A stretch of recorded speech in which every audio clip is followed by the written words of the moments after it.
Hello friends, তো দেখতে পাচ্ছ তোমাদের মাঝে রান্নাবান্নার ভিডিও নিয়ে চলে আসলাম। তো এখানে দেখতে পাচ্ছ চিকেন। তো এখানে তেলের উপর জিরা দিয়েছি আর তেজপাতা দিয়েছি। তো এখানে আলুগুলো ভেজে নিচ্ছি।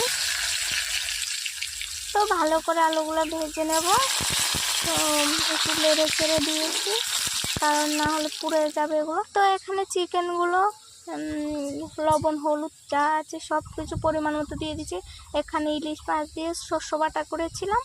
তো এখানে ভালো করে মেখে নিচ্ছি, ভালো করে চিকেনগুলো 5 মিনিট রাখিনি আমি। তো আমি ভালো করে মেখে তেলের উপরে দিয়ে দিয়েছি। তেলের উপর দেওয়ার পরে তো খুব সুন্দর হয়েছে, কালারটা দেখতে খুবই সুন্দর লাগছে। তাও আমি ভালো রান্না পারি না, কারণ আমি অনেক দিন রান্না করি না ভালো রান্না। তাও চিকেন আমি পারি না রান্না করতে, সেটাই সত্য কথা। আমি ভালো করে চিকেন রান্না করতে পারি না, ঠিক আছে। তো আমি এখানে লেগে ছেড়ে নিয়েছি। চিকেনকে কীভাবে রান্না একটু বলবা